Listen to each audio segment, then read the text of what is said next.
What's up, guys? Welcome back to my channel. So we've got some more news in regards to Jonathan Majors, and this is taking quite a twist. So apparently his ex didn't get arrested, and on top of that, there's a lot of other things coming out about Jonathan Majors. So let's go ahead and check out what Cosmic Wonder has to say and what he found out. Let's check it out.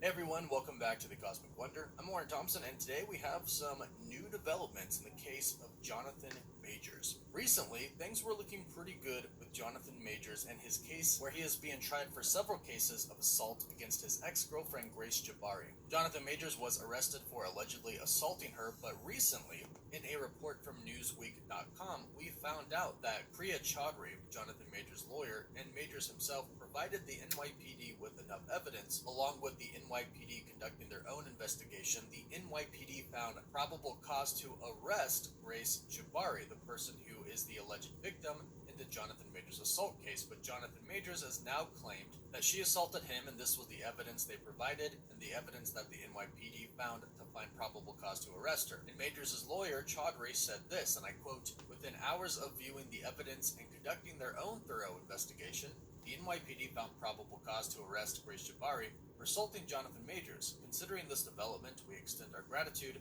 to the NYPD detectives for their efforts." However, we have recently found out this morning from a report from Business Insider that Manhattan prosecutors were reluctant to press charges against Jabari, and the Chinatown police station issued her with an incident card and not issuing the arrest warrant. And the incident card, which basically means that she is called into the police office for questioning, was then revoked as well.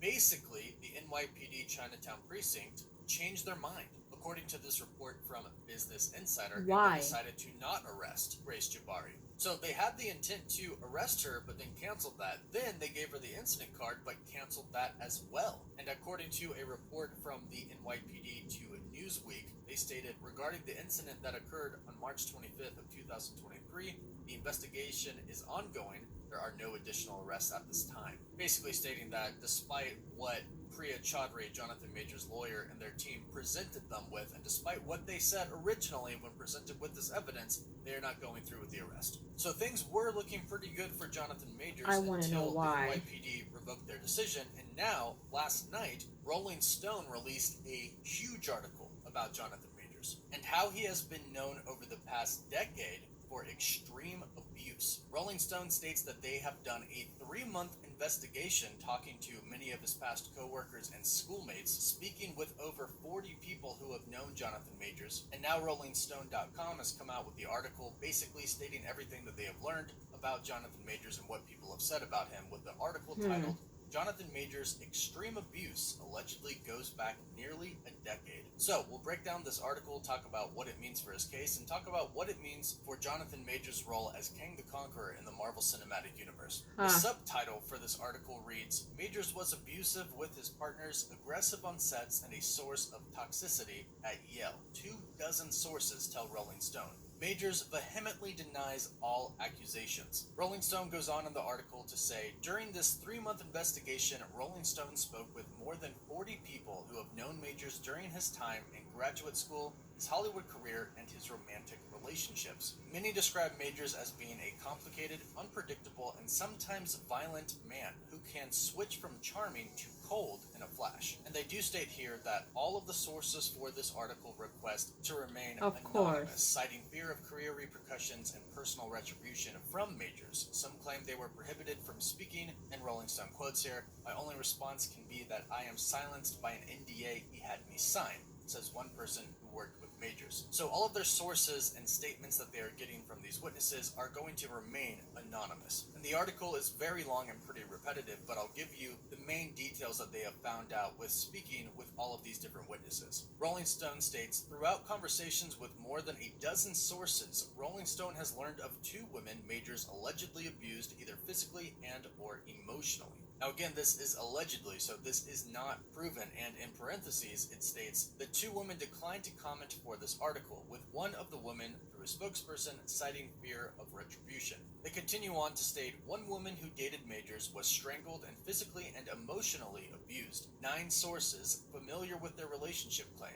At first, the sources say Majors was romantic with the women before becoming more manipulative and volatile. The situation became really extreme abuse, physical, and mentally, one source claims, and allegedly escalated to the point of him strangling her. 2 sources claim she tried to leave multiple times and had an exit plan at one point but remained in the relationship. Majors emotionally abused a second woman he was dating, 9 people familiar with their relationship allege. The woman said her relationship with Majors was emotional torture, according to one source. Though the woman told friends at the time Majors was never physically abusive with her, she said there were moments of near violence where he would get filled with rage, says the source of woman confided in. The woman told the source that Majors would say he needed to hit something or punch a wall or something of that nature. And here's where it actually gets kind of convoluted. Rolling Stone basically cites that they can't confirm anything with these actual 2 women who were allegedly abused physically and emotionally. And they had other people even speaking for them. As part of Majors' legal team's response to Rolling Stone's request for comment on the abuse allegations, his attorneys sent 6 character witness statements from women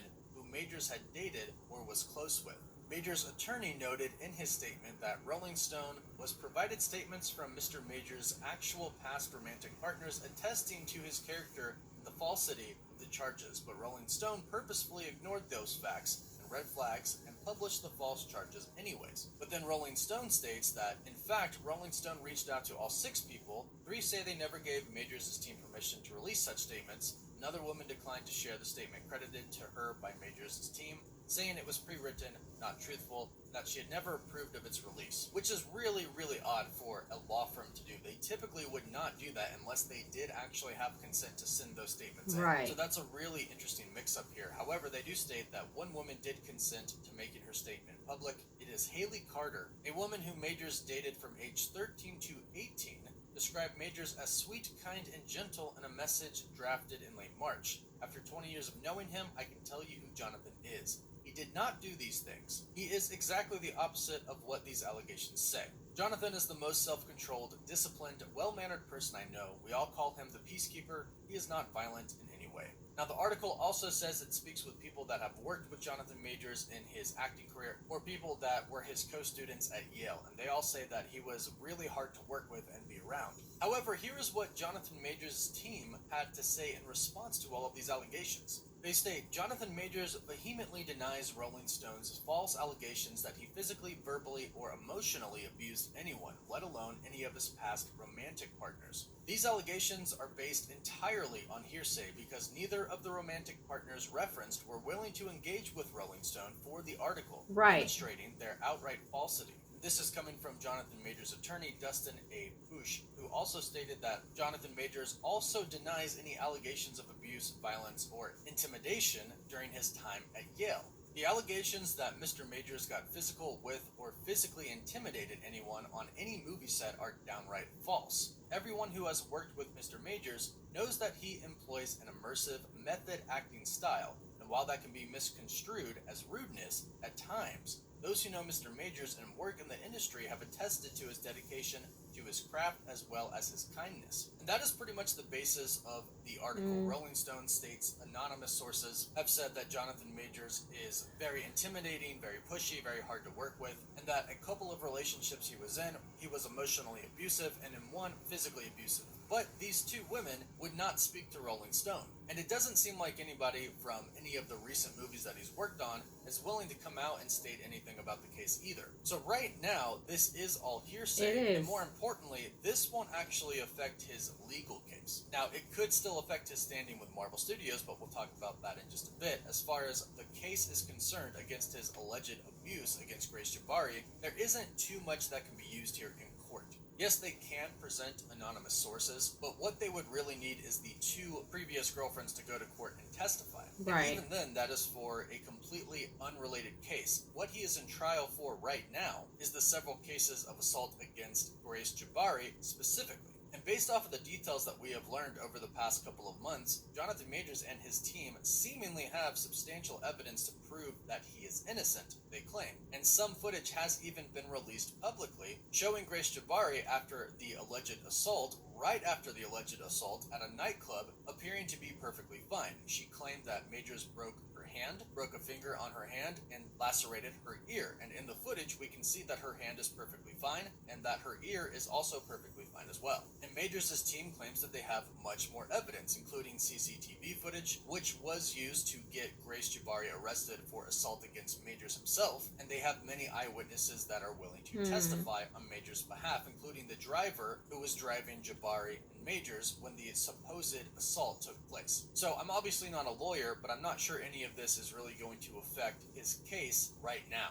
Now, the women could come out and state that these allegations are true and they were abused, and they could press charges against Majors at that time or take him to court, but I don't think this will affect his case that much. However, it could affect his standing with Marvel Studios, even if he ends up being innocent. Sometimes the studios take these things into account. However, at this point in time, Marvel Studios has worked with Jonathan Majors during Loki Season 1 and, of course, during Ant-Man and the Wasp: Quantumania, so they can make their own judgments. They have combined over a year working physically in the presence with Jonathan Majors. So if these allegations are true, and Marvel Studios agrees that he is actually quite difficult to work with, then even if he is proven innocent in his current court case, they could decide to let him go and recast Kang. However, if he's proven innocent, they like working with him, and they don't think that these allegations are true, then they can keep him on as Kang. Again, we try to be pretty unbiased when talking about this case, and if these allegations are true, of course, it is extremely sad. And if they aren't true, it's also extremely sad that somebody is trying to end his career. But basically, right now, we are waiting till the next court date for this, which is very early August, to see what evidence Majors and his team presents to the court and what the court's decision is going to be.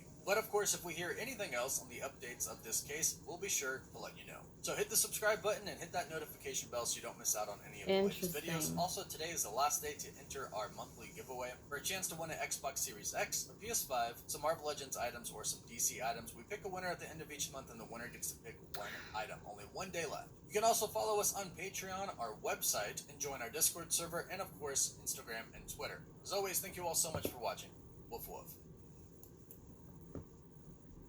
Very interesting. So I just find it weird that Rolling Stone has spoken to over 40 people who none of them wanted to, literally none of them wanted to identify who they were.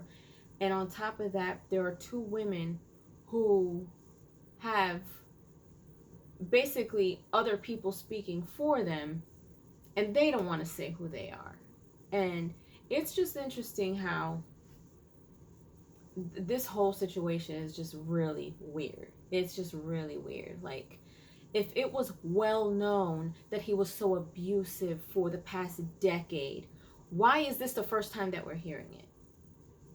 Because before this, he was just a great actor. He was just doing a great job at what he was doing in the movies that he was in.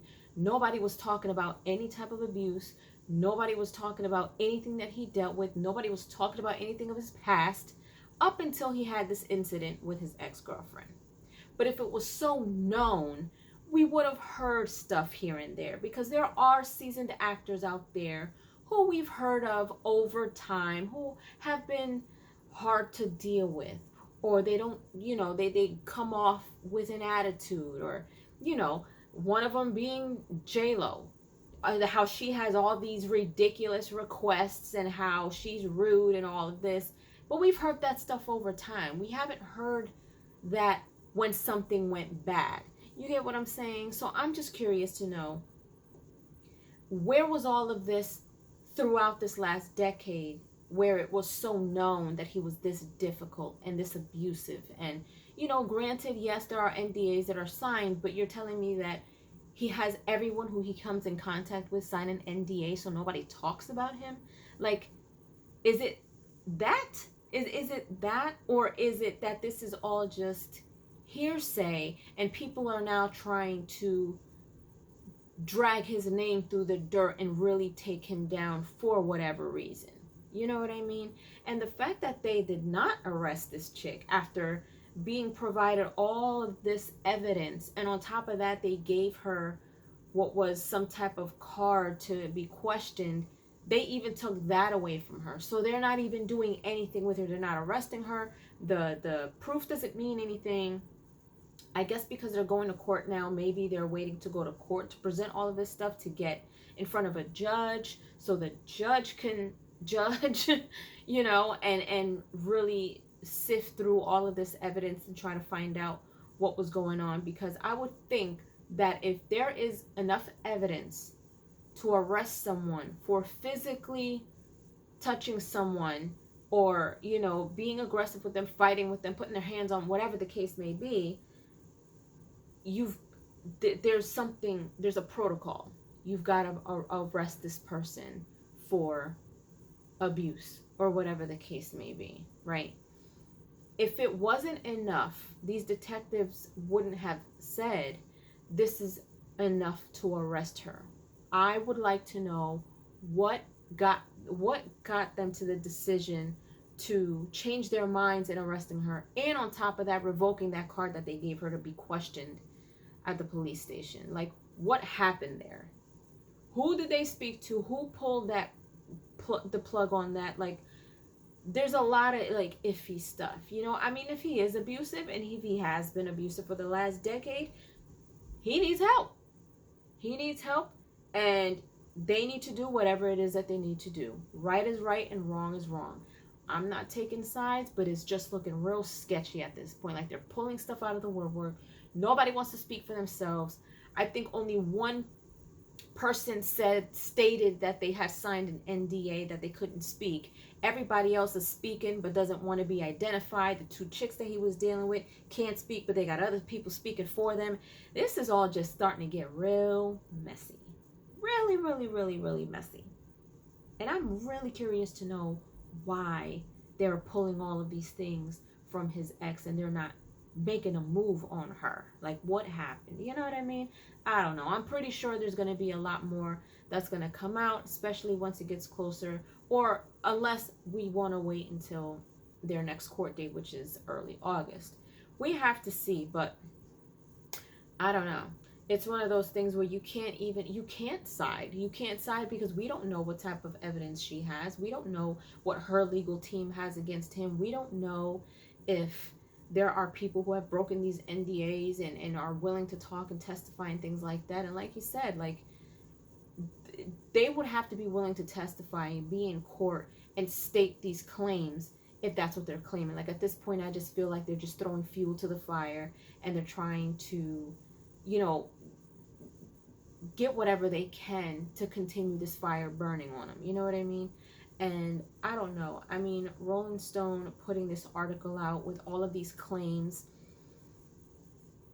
with nobody identifying themselves just looks like hearsay. It's just like, well, this person said this, but they don't want to speak, so they got this person saying this about them, and they are speaking on their behalf, and it's just a whole ball of mess. I don't know, but we'll have to see. Leave your comments down below. Let me know your thoughts. What do you guys think of these new, well, I guess they're not new allegations, but this new information that we got here? What do you guys feel about them revoking all this stuff and not arresting the ex and not even having her go down to get questioned? Like, what do you guys think of all of that? If you haven't done so, please subscribe to my channel, hit like, share, and don't forget to hit the notification bell so you guys can get notified whenever I pop up on your feed. I'll see you guys later. Toodles!